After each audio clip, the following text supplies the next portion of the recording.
Until 24 hours ago, I didn't even know I was standing up here today, so I'm a little terrified.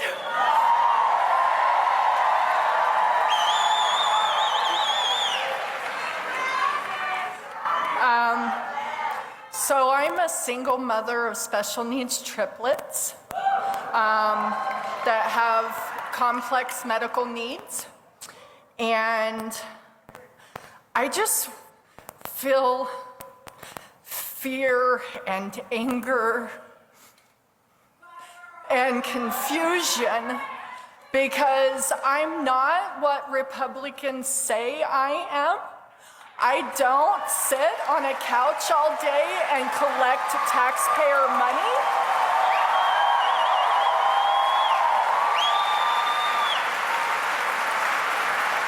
I homeschool all three of my children. I'm also a parent CNA, so I provide their medical care. I also do an average of 3 medical appointments every single week for all 3 of their care.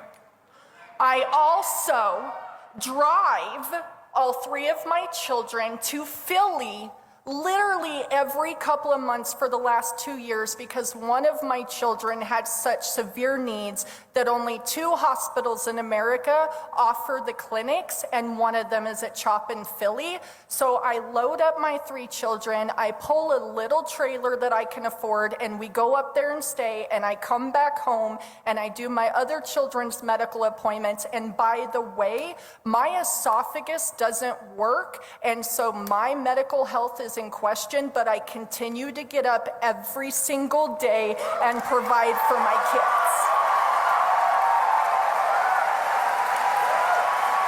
And until 5 years ago, my children weren't on waivers. They weren't on Medicaid programs. I was working 2 jobs to try to take care of my children on my own. And not only that, from the time I was 14, I've had a job. So for them to say that my children are sucking off the system, or I'm lazy and I'm collecting taxpayer money to be able to provide for my children, all I have to say is I challenge you to spend 1 single week with me to see how damn hard it is.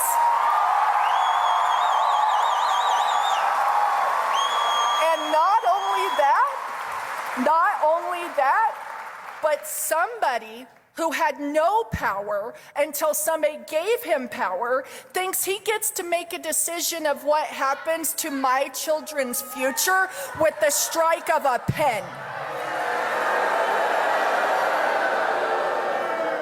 And so I have to stand up here today, never public speaking in my entire life, never doing anything like this, because I feel if I don't, in a year, my children are going to die because they don't get the medical care that they need because the public insurance companies sure as hell ain't gonna pay for it.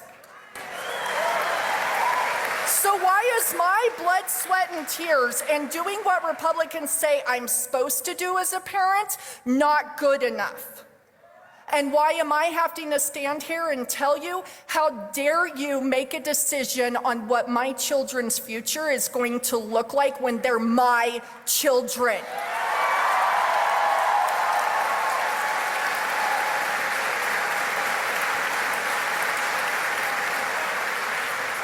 I have one more thing to say, and it might get me in a whole lot of trouble, but I feel like this is my opportunity.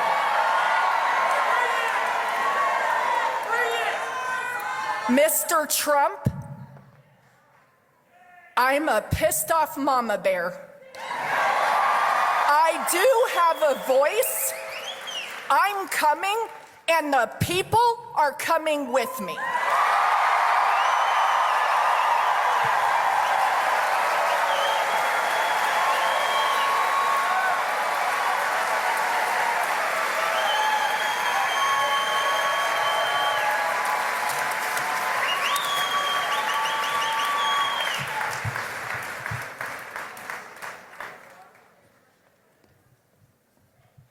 What's up, Greeley? First of all, can we get another round of applause for Victoria?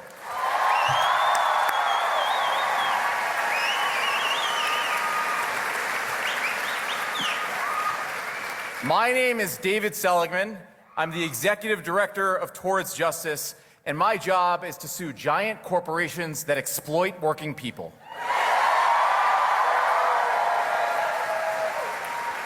And here's what I've learned.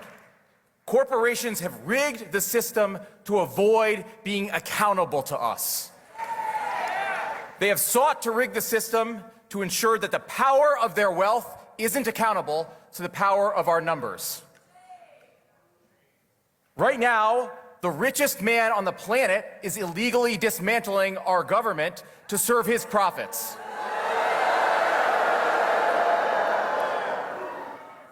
But the writing has been on the wall for a long time.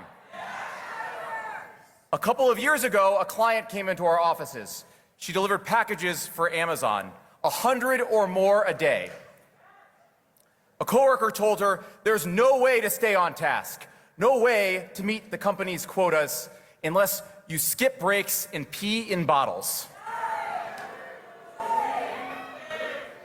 She asked how she was supposed to do that as a woman. And the response? Make sure you do it in the back of the truck where Amazon's cameras can't see you. My clients shouldn't be peeing in bottles for the profits of the second wealthiest man in the world, Jeff Bezos. My clients right here in Greeley, meatpacking workers, shouldn't have to live with disfigured hands because of the company's brutal line speeds. My clients across Colorado shouldn't have to pay $100 a month, $200 a month in illegal and hidden junk fees to the richest corporate landlord in the country. My client shouldn't have had to sell her late husband's wedding band in order to pay off medical debt to $1 billion hospital system. And my client shouldn't hear that the next time he asks for a paycheck, he'll get a bullet in the head and a call to ICE. None of this should be happening. Not in the wealthiest country in the history of the world. Not a couple of hours from Aspen, where 100 billionaires own homes. But billionaires have rigged the system to avoid being accountable to us. Amazon says that it doesn't even employ my clients, that they work for third-party middlemen so that when they unionize, Amazon can cut the contract.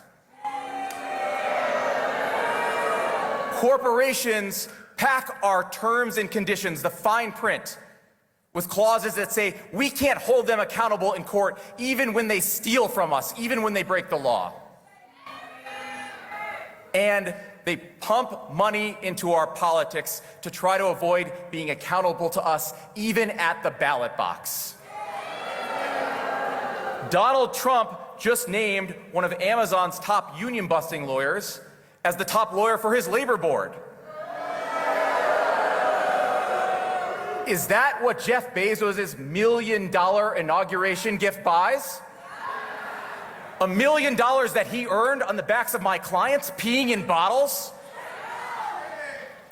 None of this should be happening, but we can't give up. And it starts right here in Colorado.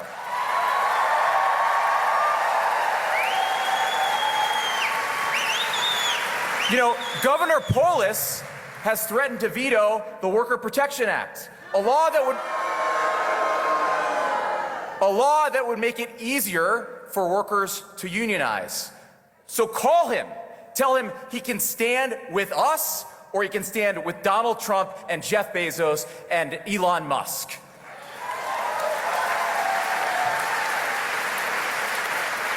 And it's not just that. We don't need the same old poll-tested, stale talking points. We need leaders with the courage and the vision to hold corporate power accountable.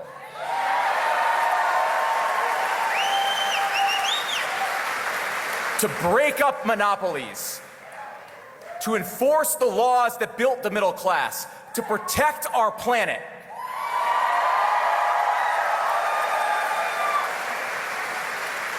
And to crack down on the oligarchs that have seized our country and stolen the American dream from us.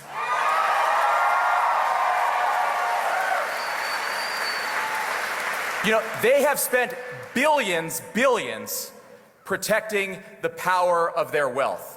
So let's show up with more of us and more of us and more of us and hold them accountable to us. I love you guys.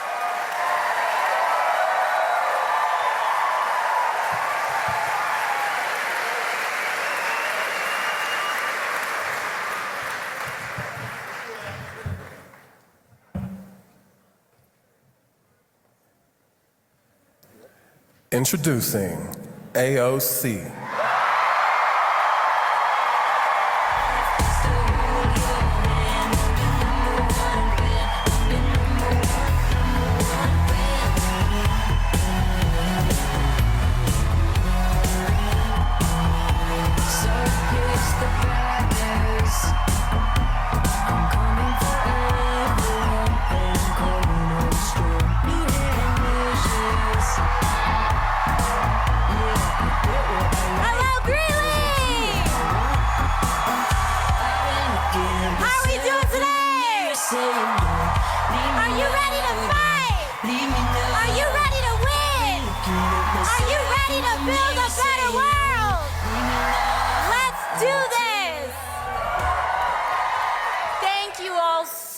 So much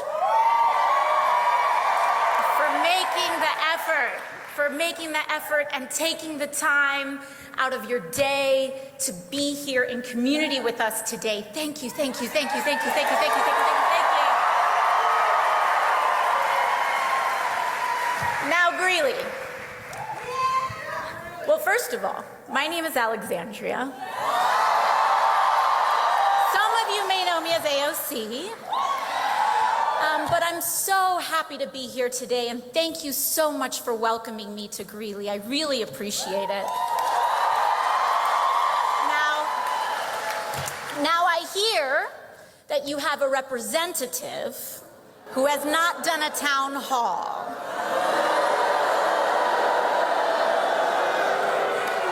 You know, I will say, usually your first 3 months on a new job, you are on your best behavior and working your hardest and doing your best. I don't know if anyone's had like a probationary period at a job before. Could you imagine if we had those for members of Congress? Anyways, all of that is to say, if this is the best that you all are getting, I think you deserve better. I think you deserve better. Now my home is a ways from here, but in truth, I think the distance between us is a lot shorter than we think, and even that we're told. And in fact, I think that we are all here together because we share in the frustration and the heartache that comes from watching those in power actively tear down or refuse to fight for everyday working Americans like us.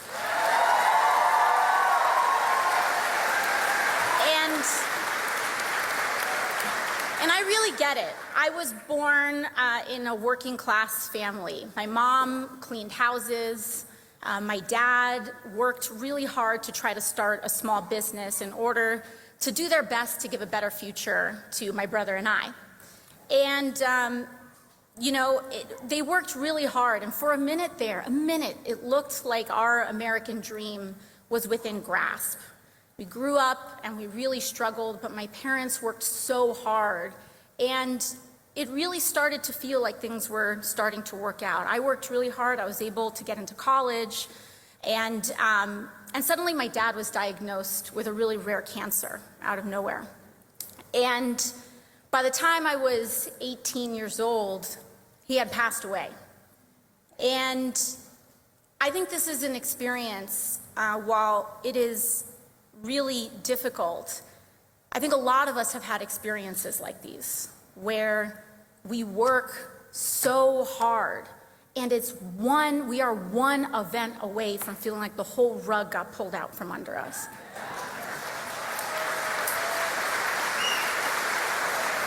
And we shouldn't have to live like that.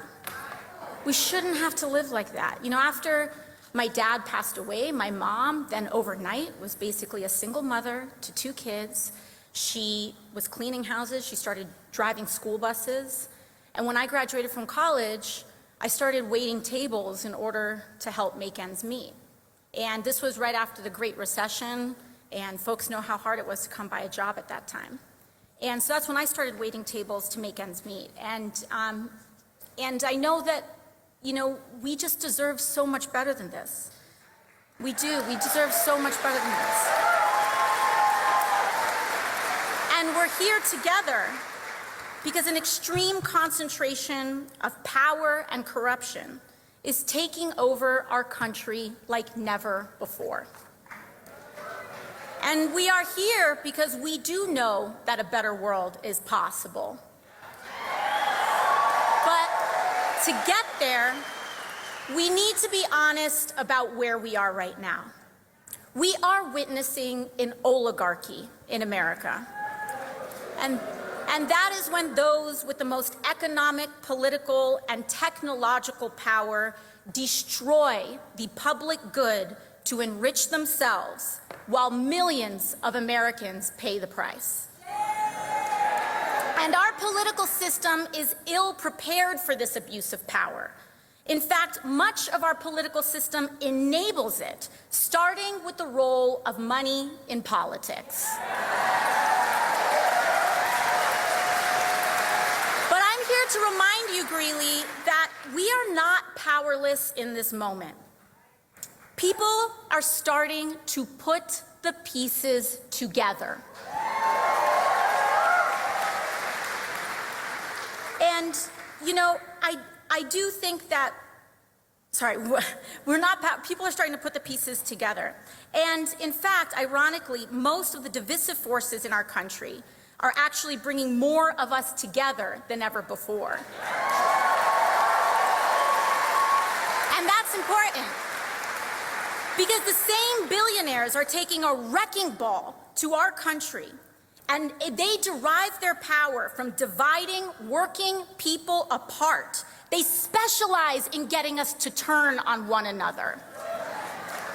And they get us to turn on one another along lines of left and right, race and gender, creed and culture. They will throw out every label and judgment and cultural debate in the book to keep us distracted. Because the last thing they want us to realize is that the division that is actually hurting our country the most is how endless greed is costing the lives of everyone else.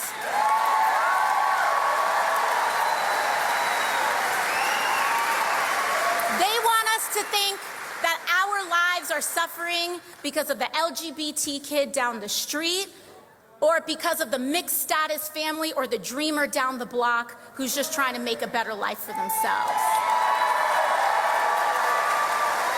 But we're smarter than that, Greeley. We know better than that. And I understand that this kind of disdain that the wealthiest people in this country have for the working class doesn't just come from them not being raised right. It's shorthand for the right wing's entire political agenda and a certain ugly kind of politics.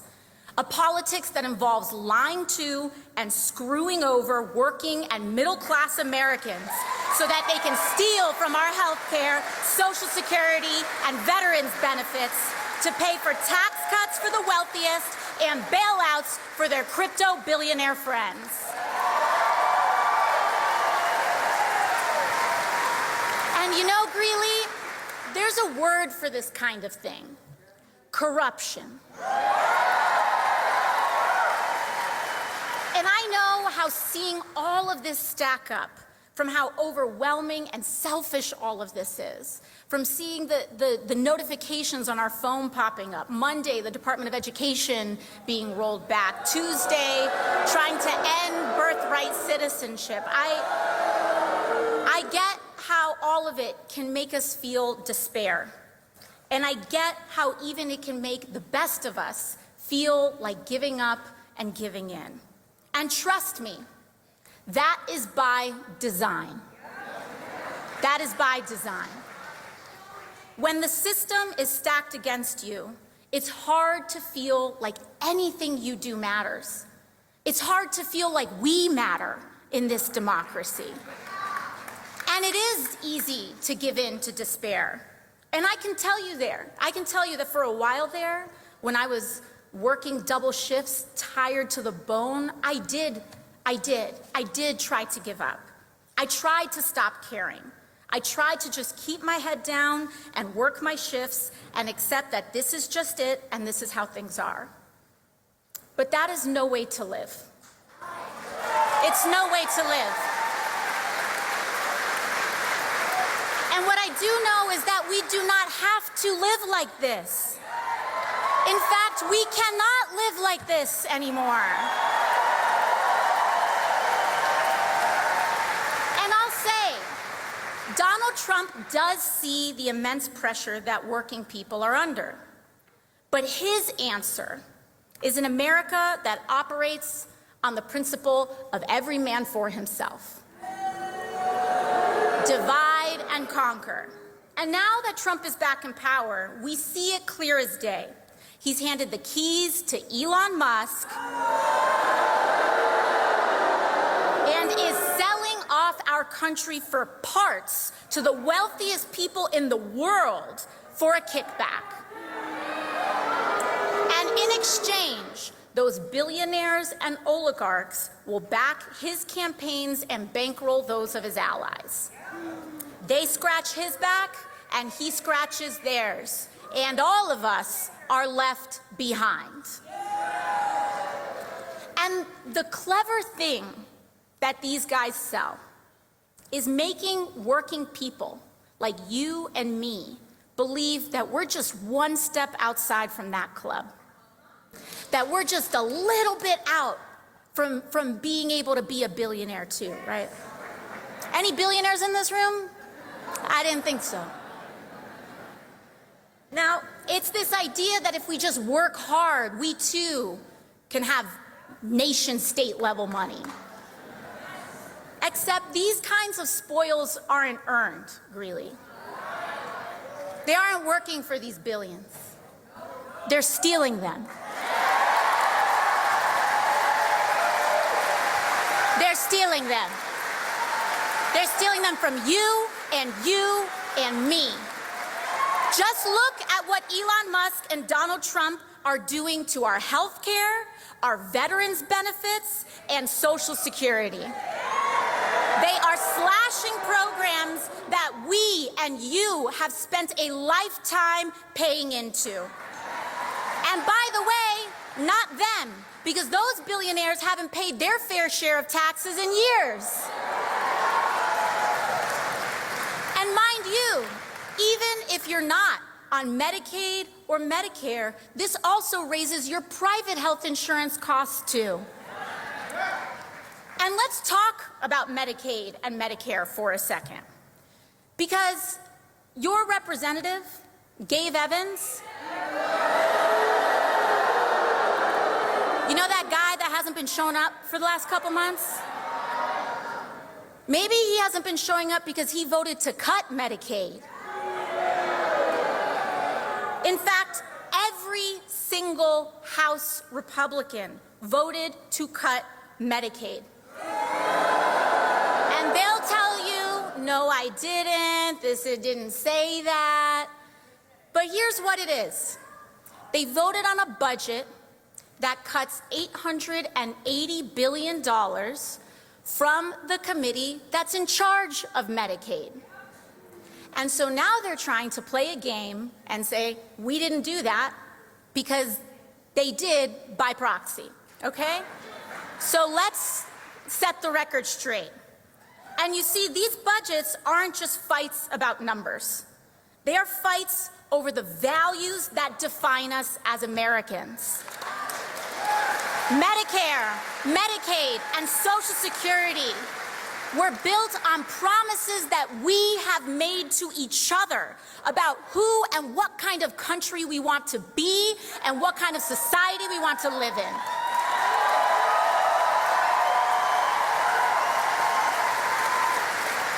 Healthcare and Medicare and Medicaid and Social Security, these are not promises from politicians to people. They are not charities or handouts from billionaires to the working class. This is our money. They are promises that we have made to each other as Americans.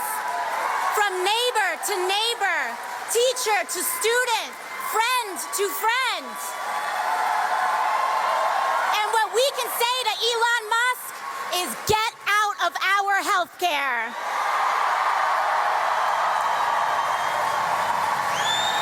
Because to me, Greeley, the strength of our country is not just measured by the height of our best days. It's measured by who we are and who is there for us on our worst. And that's why I'm here with you today. So let me share with you exactly what I mean. Because what these folks want to call radical and crazy, I think are just common sense.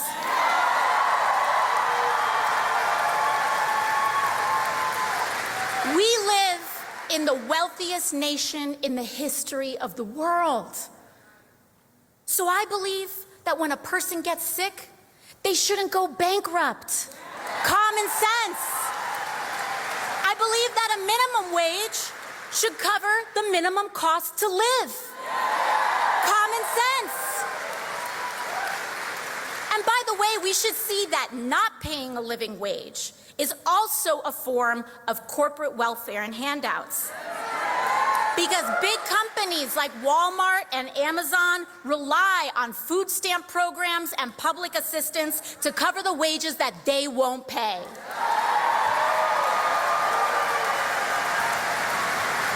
Greeley, here's another crazy radical idea for you. I believe that homes are not slot machines for investors and Wall Street. To extort working families out of every last dollar that we have. Home is sacred. And when your landlord doubles your rent overnight, or when housing prices skyrocket because Wall Street treats our housing market like a casino, your government and your public servants should fight to help you keep an affordable roof over your head. How's that for crazy? And I believe that our elected officials should take on abuses of corporate greed everywhere we find it. We must get big money out of politics.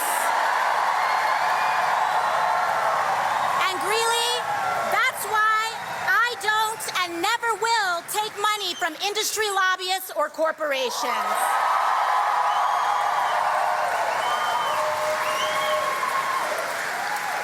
You know, mass media and Fox News and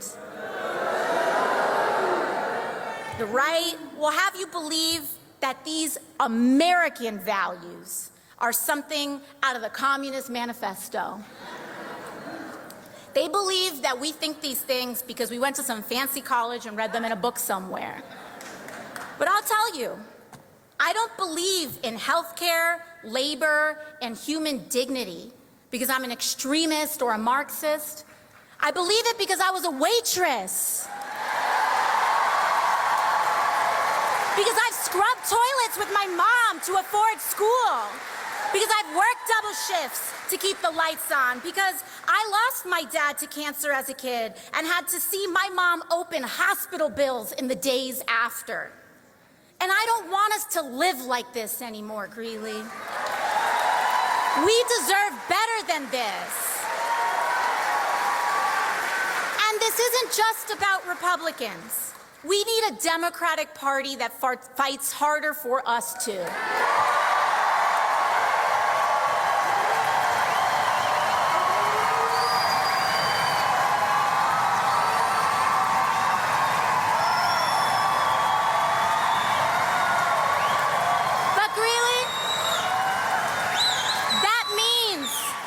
Communities choosing and voting for Democrats and elected officials who know how to stand for the working class.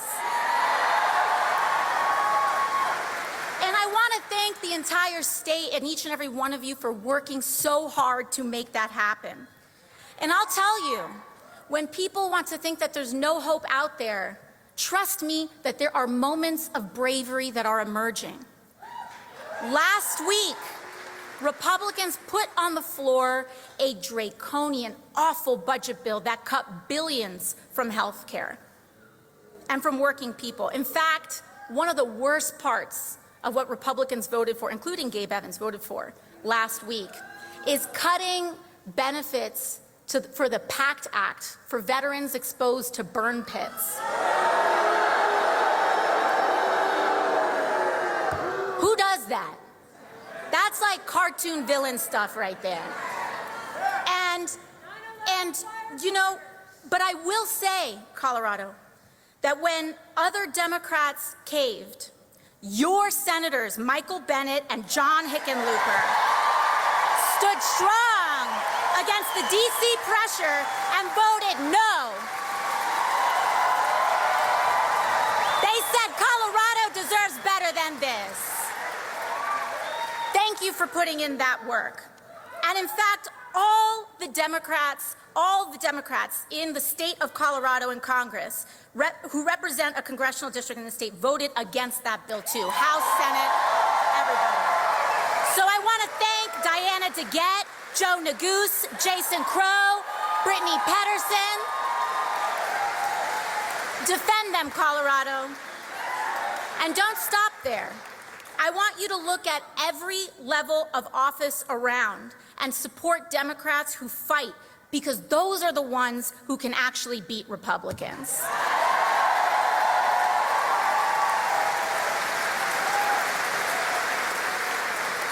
But our work isn't done here, because you know which Coloradans did vote to gut Medicaid and jack up health care costs? Gabe Evans and Lauren Boebert right next door.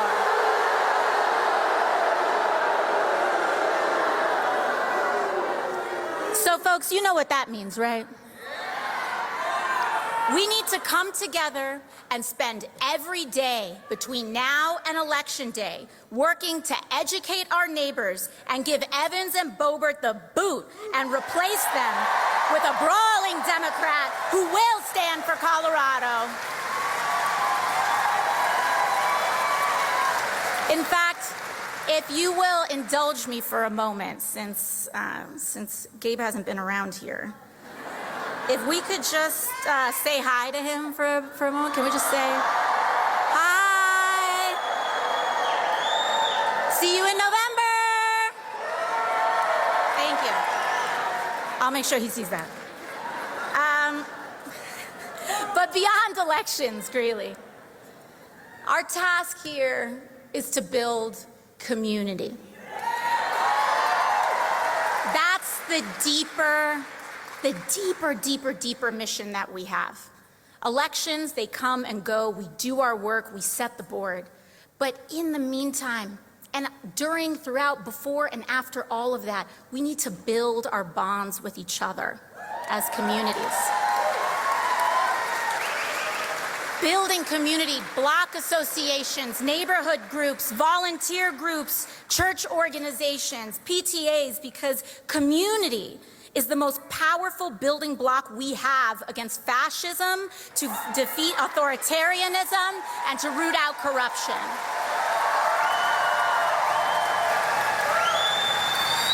If you don't know your neighbor, it's easier to turn on them.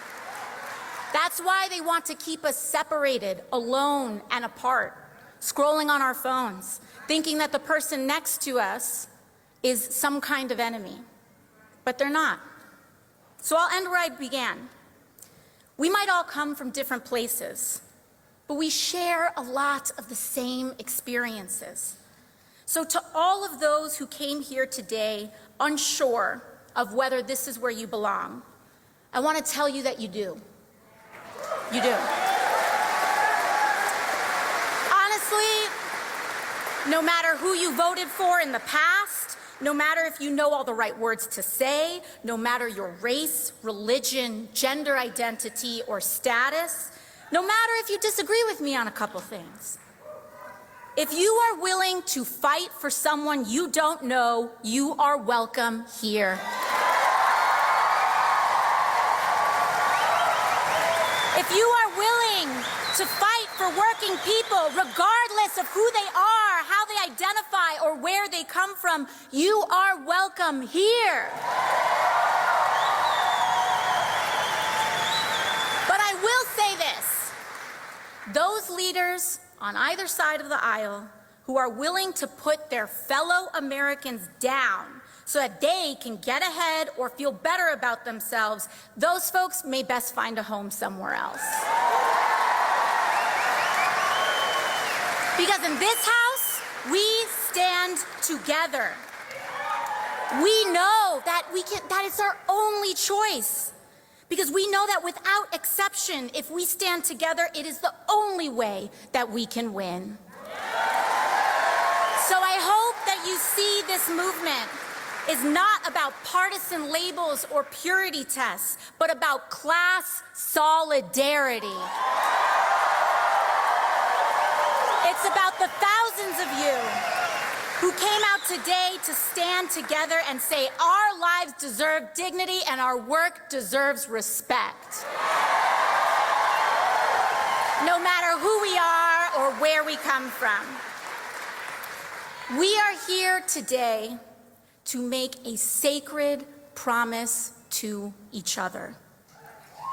Because our goal here today, and what I don't want for us today, what I want more for us today, is not just to come together, share a few inspiring words, and then go back to how things were. Can't do that. Our goal here today is to commit to building the kind of country we all deserve. So I'm going to take another second here.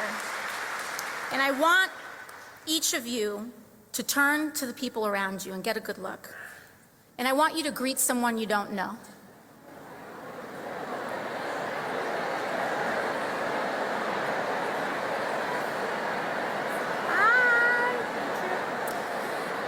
And this is awesome. And I think I don't want to interrupt.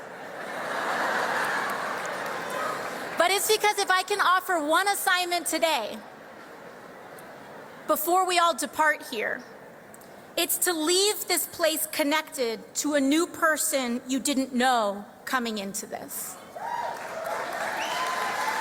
Because Greeley, we do need to make that promise. We do need to take care of each other on our worst days and to share the successes of our best. And in making those promises to each other, that's how we're going to do it. No silver bullet, not from the top, but block by block.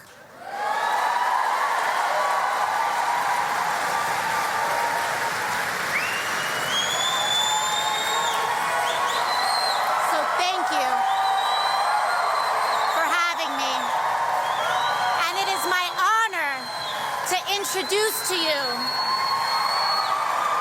the senator, the man, the friend, the person who has helped bring all of us here together today, Senator Bernie Sanders.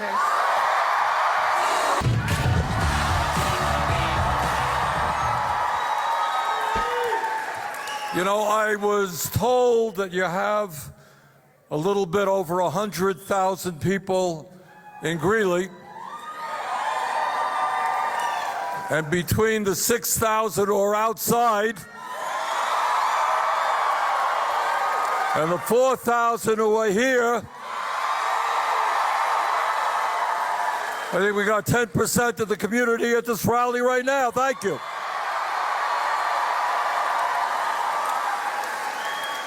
Now, I want to say a word about Alexandria.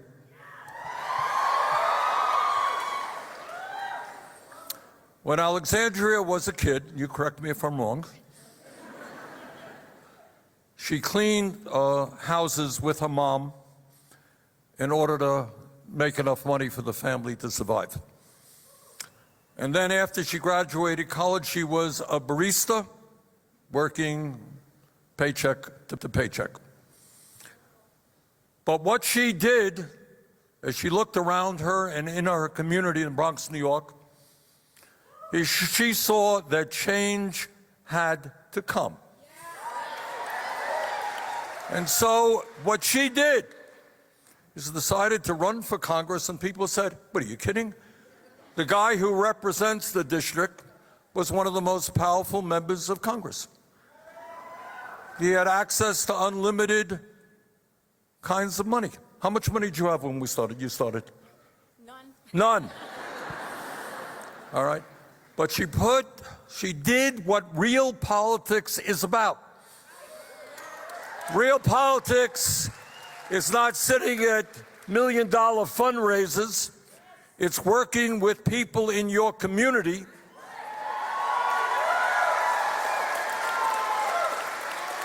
And she worked hard, and her friends worked hard, and she pulled off a major upset.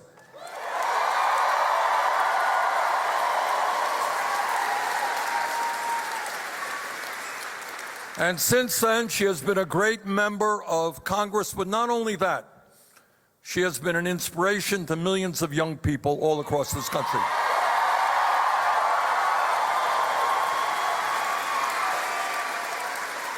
Now, the reason I say all of that is not just to praise Alexandria, and I love her, but is to tell you and the people of America that what Alexandria did, you can do.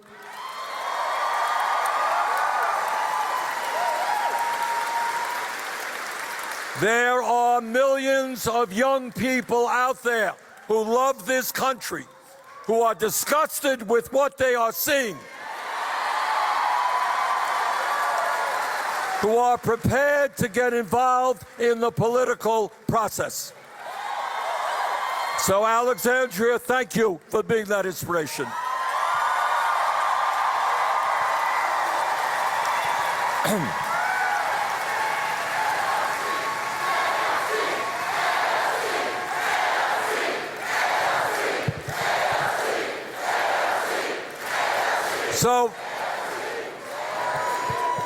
So why are Alexandria and I here today? Why will we be in Denver later this evening? Why were we in Tempe last night? Well, there was an unbelievable number of people coming out. Las Vegas earlier than that. And we'll be in Tucson tomorrow. Why are we doing that?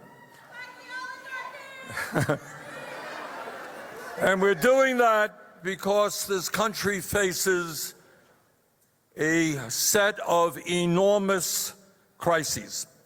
And how we respond to this moment will impact not only our lives, but the lives of our kids, future generations, and in terms of climate change, will impact the future of this planet.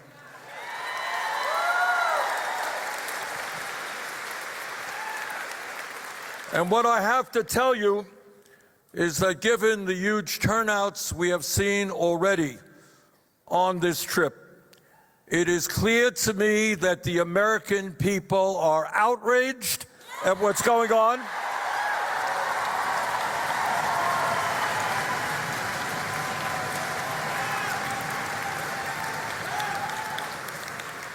And the American people are saying loud and clear, we will not accept an oligarchic form of society.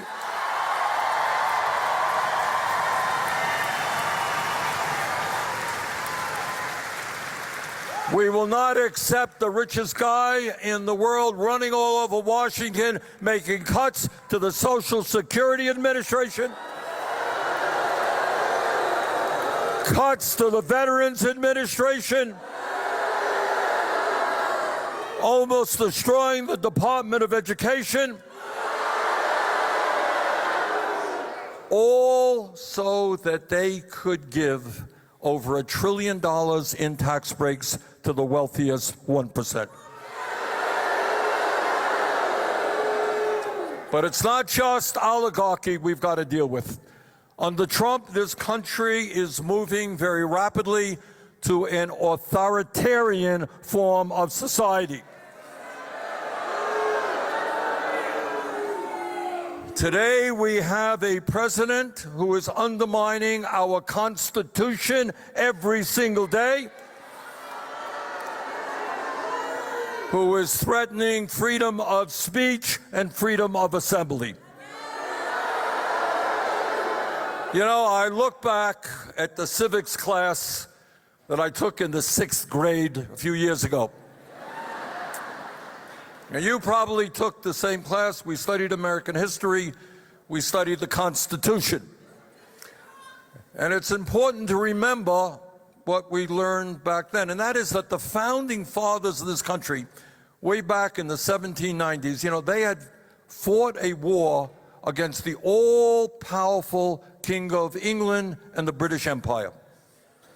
And they're thinking, how do we create a new country in which one person will never, ever have the kind of power that the King of England has?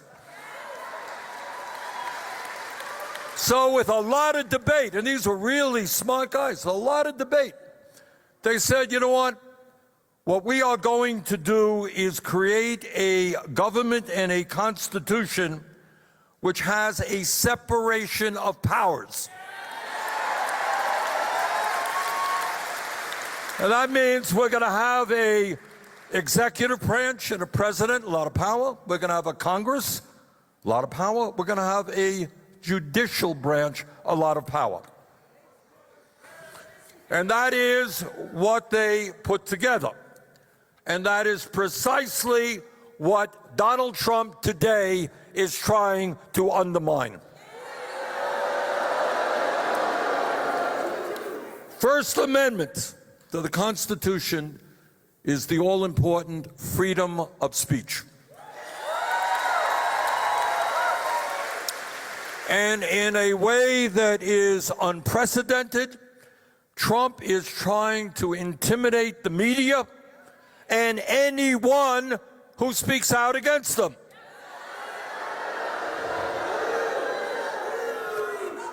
He loves the media when they fawn all over him. But like other cowards, he can't stand to be criticized.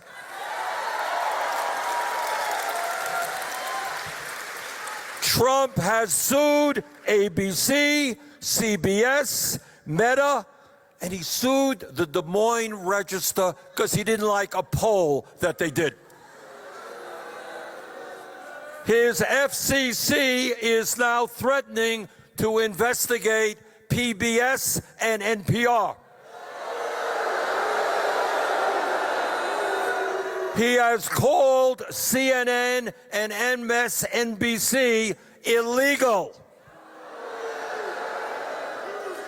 In other words, the so-called leader of the free world is afraid of freedom.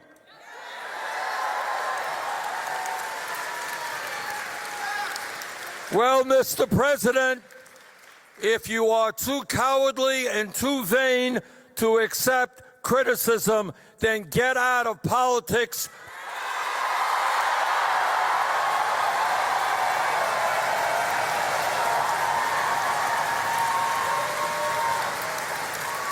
Because that is precisely what democracy is about. That's what the beauty of democracy is about. It's your ideas and my ideas, and we argue about them, and we vote on them. It's not do as I want, or I'm going to investigate you. But it is not just the media that he is going after. He's going after the constitutional responsibilities of Congress. Congress, under the Constitution, has the power of the purse. And every day, he is challenging that, slashing funding without authority that only Congress can do. Trying to wipe out agencies that Congress has created and only Congress can eliminate. But it's not only the media and Congress that he is going after.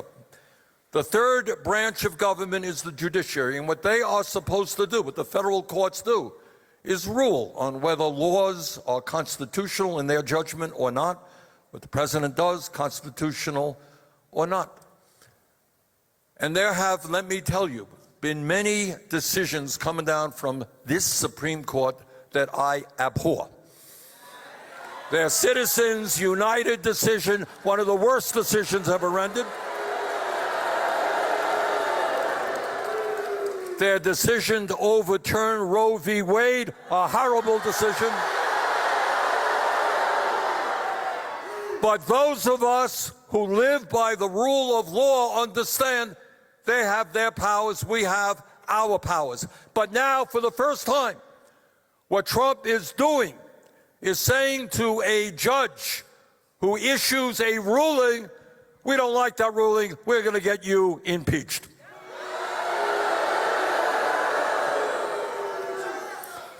President Trump, millions of Americans have fought and died to preserve American democracy. We're not going to let you take it away from us.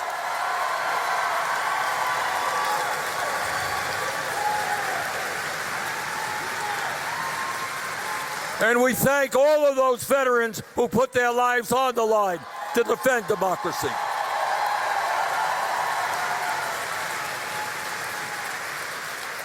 But it's not just oligarchy and authoritarianism that is on our minds.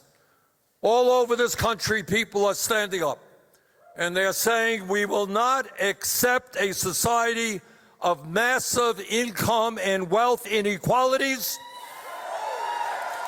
a society in which the very rich are getting much richer while millions of working families are struggling to put food on the table.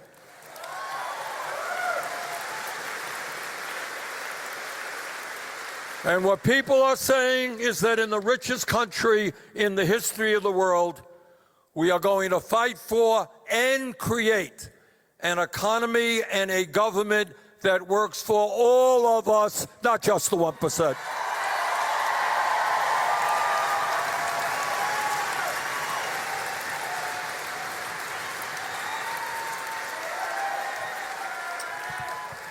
All right, I'm going to do something radical now. You ready? All right. I'm going to tell you the truth. I know, pretty radical, but what the hell? Only go around once. And as I want to take a few minutes to describe to you what is really going on in this country. And it's something that you don't see much in the corporate media, and you certainly don't hear discussed in the halls of Congress. And that is, in America today, we have two separate Americas. On one hand, we have an America in which the wealthiest people have never, ever in the history of our country had it so good. Today, we have more income and wealth inequality than we have ever had. Today, we have three multi-billionaires, Mr. Musk, Mr. Bezos, Mr. Zuckerberg. These three combined own more wealth than the bottom half of American society, 170 million Americans. Now, we don't talk about it much for obvious reasons. But the idea that so few have so much and so many have so little is not what this country is supposed to be about.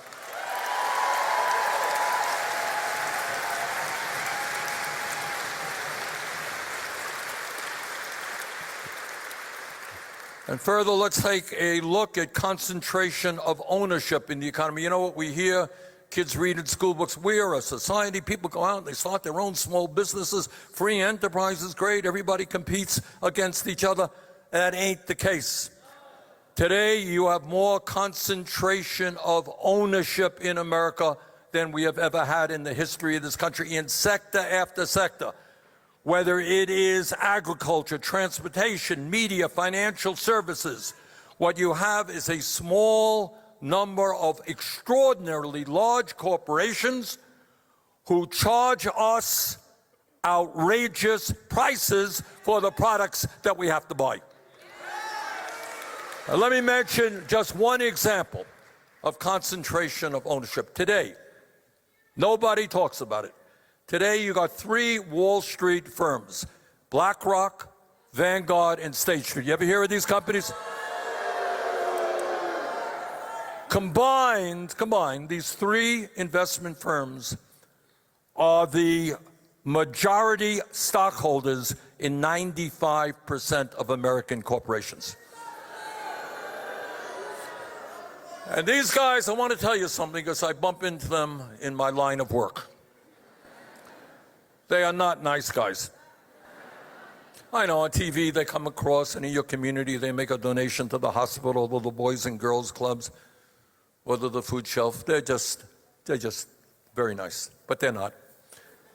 You know, in America today, as I think all of you know, sadly and tragically, and we've got to deal with it, we have major epidemics dealing with addiction. I think we lost 100,000 Americans last year because of drug overdoses, serious problem in my state. We have people addicted to alcohol, serious problems with alcoholism. We have people who are addicted to tobacco. My father smoked 2 packs of cigarettes a day and he died before he was 60. People addicted to food. But I will tell you this, in the midst of all of these addictions, the worst and most dangerous addiction we have is the greed of the oligarchs.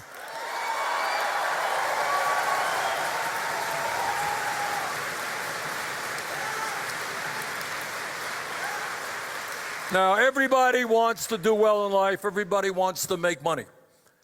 But you would think that if you had a few $1 billion or 10 or $20 billion, you would not feel obliged to step on the backs of poor people to become even richer.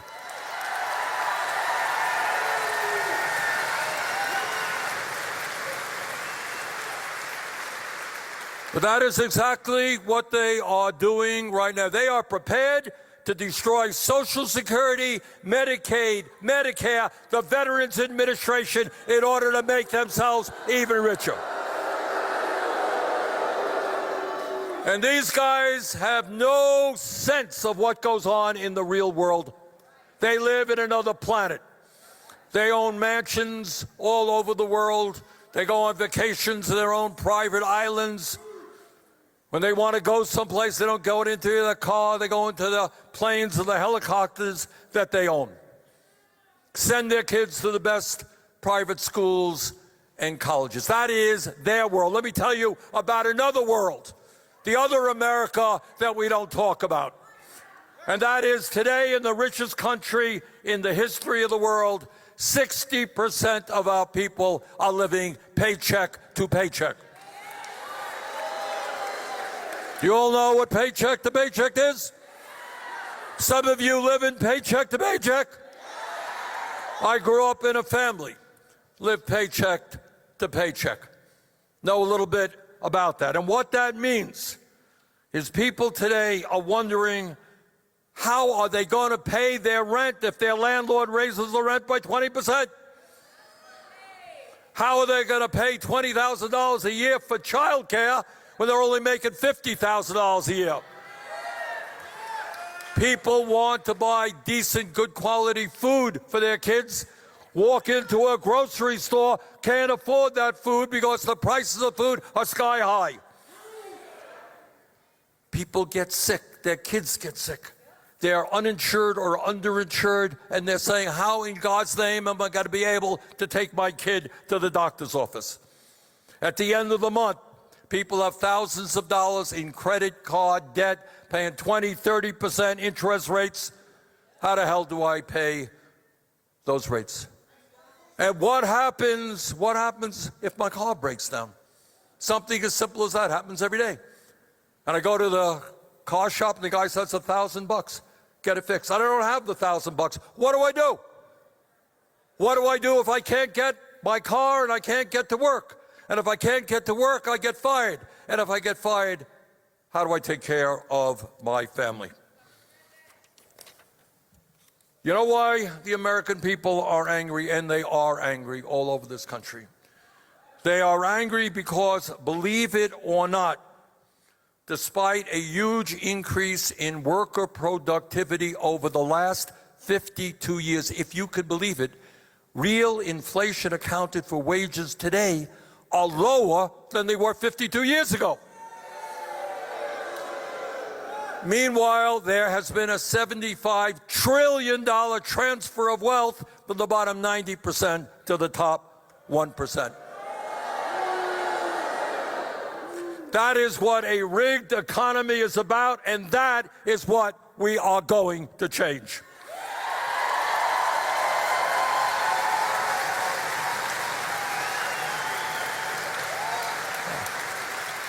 So let's also take a look at other aspects of American society. Anybody here think our healthcare system is working well?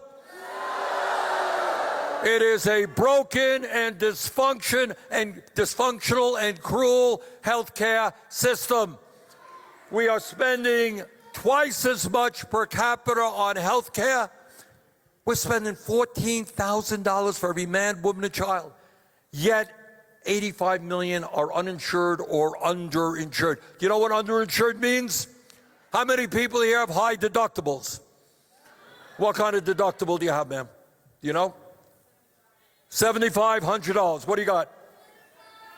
How much? $20,000. Deductible, what do you got? $9,000, $8,000, $7,000. All right, what does all of that mean?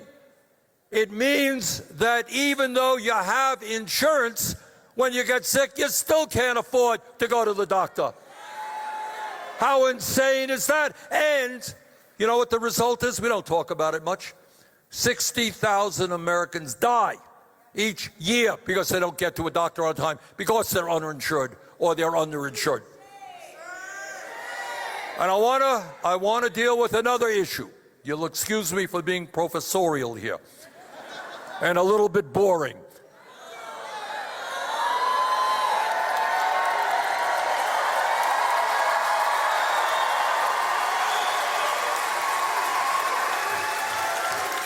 But it's important that we know this. And here's, again, a fact never or very rarely talked about. All right? Here's the fact. Despite spending so much on health care, our life expectancy, how long we live, is about 4 years younger, 4 years shorter than other major countries. That's bad. That is bad. But I want to tell you what is even worse, and I want you all to think about it and help me out here. If you are working class in America, you will live, on average, about 7 or 8 years shorter lives than if you are wealthy. In other words, being working class in America is a death sentence. All right, question, why is that? Why is that? Raise your hand. Tell me why. Yes, ma'am. Why? Stress? Stress? All right. Stress? Let me deal with that. All right. The woman here said stress. And she's absolutely right. What kind of stress are working class people living under today? Who wants to help me out on that? Hold on. 1 and a half. I can't get you all. Yes, I see a hand there, ma'am. Survival. Okay, stress means you're trying to survive every week. Okay, more. Ma'am?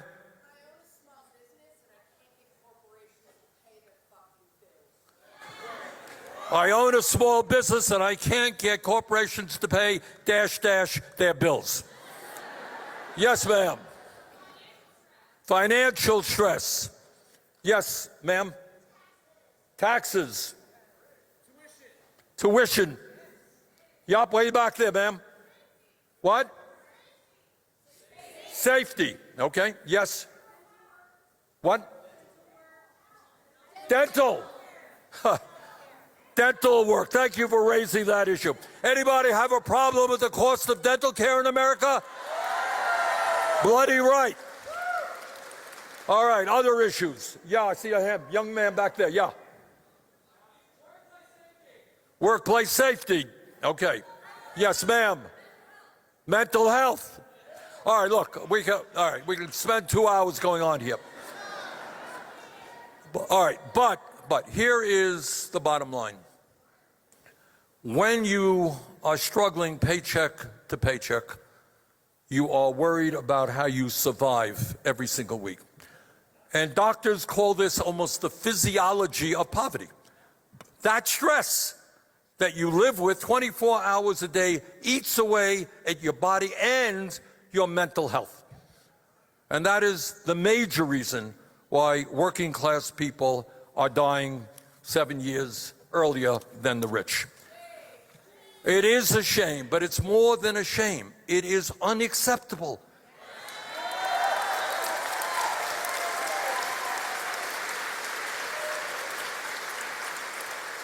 And the point that I want all of you to get ingrained in your heads, look, if we were a poor country like Haiti, a really poor country, I would say to you, well, I'm sorry you don't have good health care. Sorry you don't have good dental care. Sorry you can't send your kids to college. We're a poor country. We can't afford it. Brothers and sisters, we are the richest country in the history of the world. There is no excuse for working class people dying 7 years earlier than the rich.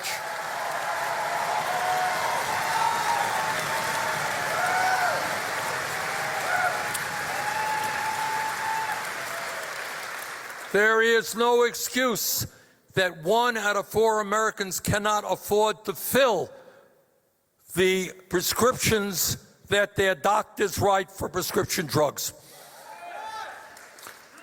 There is no excuse that in the richest country on earth, 800,000 Americans are homeless and 20 million people, including people in this room, paying 40, 50% of your incomes for housing.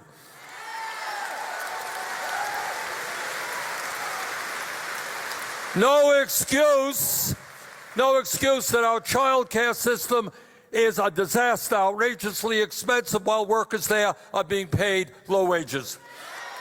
No excuse that our public schools are struggling, trying to get teachers. No teacher in America should make less than $60,000 a year.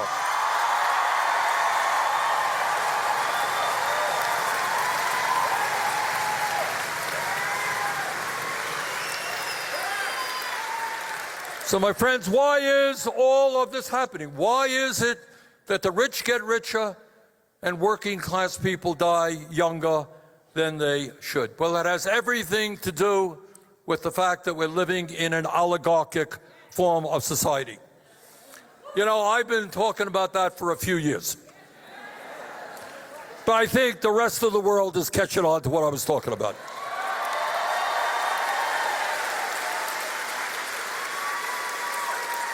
And the reason is you got to be dumb and blind not to see what's going on. You got a President Trump getting inaugurated, and I must tell you, one of the more bizarre experiences of my life was I was kind of pushed into the front row of that. And there I am, there's Trump, and right behind him, you got Musk, Bezos, and Zuckerberg. 3 wealthiest guys in the country. And then behind them, you got 13 other billionaires who Trump nominated to head up various government agencies. You know, Abraham Lincoln talked about a government of the people, by the people, for the people.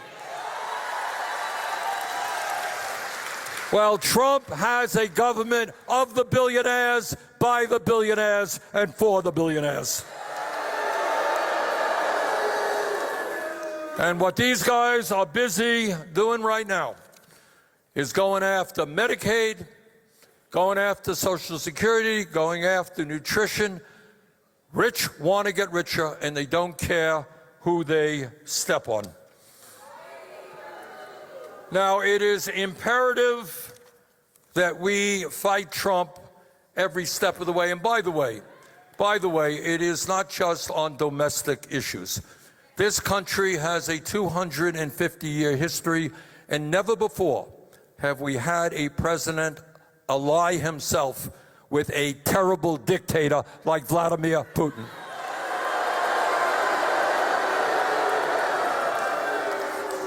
And on top of that, Trump wants to continue the disastrous policies of the Biden administration and provide more funding for the Netanyahu government to destroy the people of Gaza.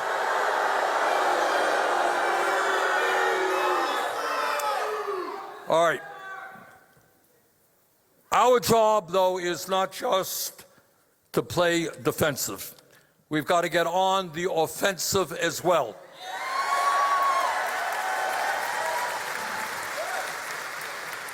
And that means having a vision of where we, as the wealthiest nation on earth, the longest standing democracy on the planet, where do we want to go? What kind of nation do we want to become? And for a start, the profound issue that must be dealt with is we must end this corrupt campaign finance system.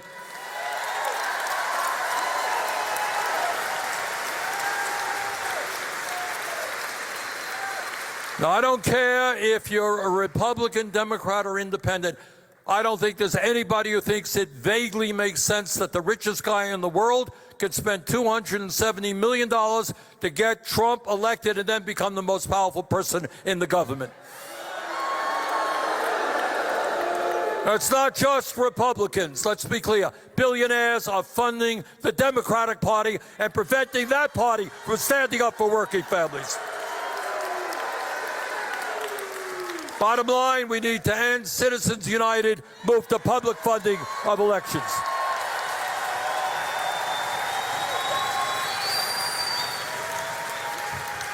Trump wants to give massive tax breaks to billionaires. Our view, it's time that the billionaires started paying their fair share of taxes.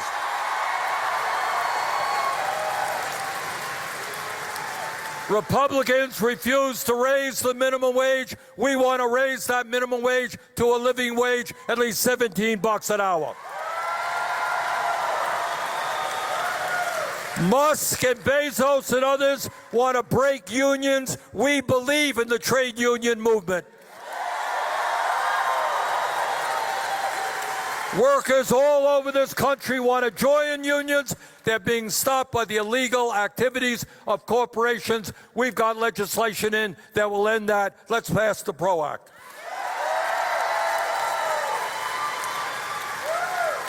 Trump and his friends want to cut Social Security. We're going to expand Social Security by lifting the cap.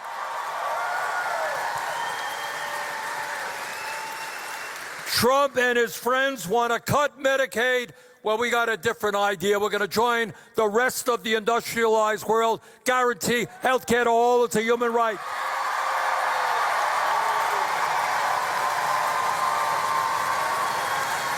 We're going to fight and pass Medicare for all, single payer. In a competitive global economy, we need the best educated workforce in the world. Young people should not go broke or in debt because they want to go to college or a trade school. We desperately need doctors and nurses and teachers and carpenters and sheet metal workers and construction workers. We need to make sure our people get educated Without going into depth, we need to make our public colleges, universities, and community colleges tuition free.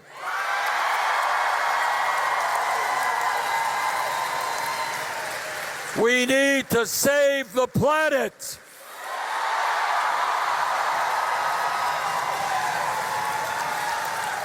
And create millions of good-paying jobs by transforming our energy system. All right, we need an EMT, please. All right, we got a medical issue. Medical issue. Somebody fainted? All right, we need some help here, please. Security. All right. All right, they're on the way from the back.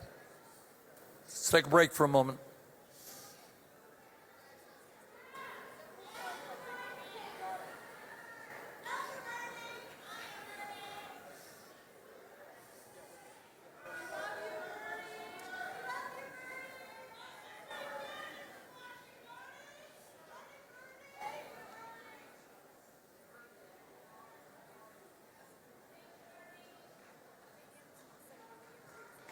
What?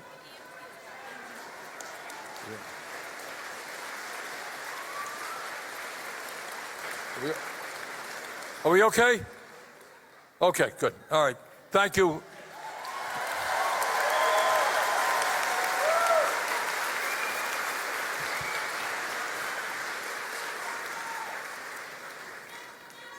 You know, Trump and his friends talk about freedom.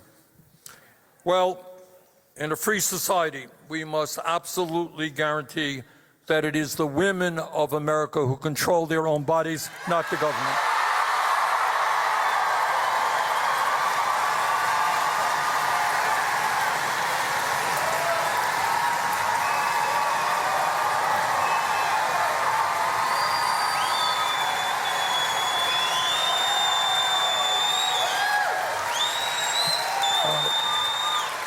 Look, let me end on this note. And the note is that this is a very difficult time in the history of our country. It's not the first difficult time that we've had. Remember, we've gone through a civil war, we've gone through slavery, we've gone through workers trying to form unions and getting beaten up and killed, we've gone through a depression, we've gone through 1941 being attacked and not knowing how to respond. We've gone through a lot of things. But this is what I believe, the essence of, I think, what we are about. And that is, if we stand together, if we care about each other, if you care about my family and I care about your family,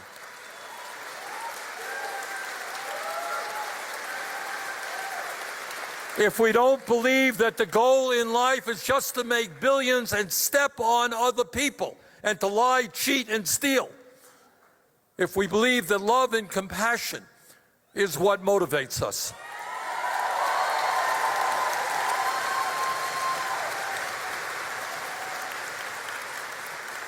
now, if there are some Republicans here, Republicans watching and on the live stream, Republicans did not vote for Donald Trump in order to give tax breaks to billionaires and cut Social Security. Believe me, they didn't. And the reason that Trump has been successful and why demagogues around the world are successful, you know what they do? They play one group off against another. They're telling you who you're going to hate. And our job is to do exactly the opposite.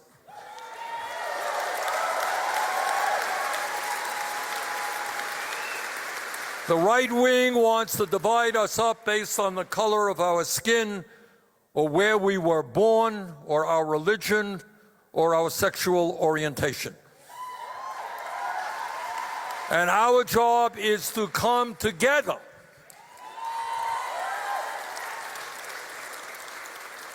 Now, I don't have a PhD in mathematics, but I do know this, that 99% is a hell of a lot larger number than 1%.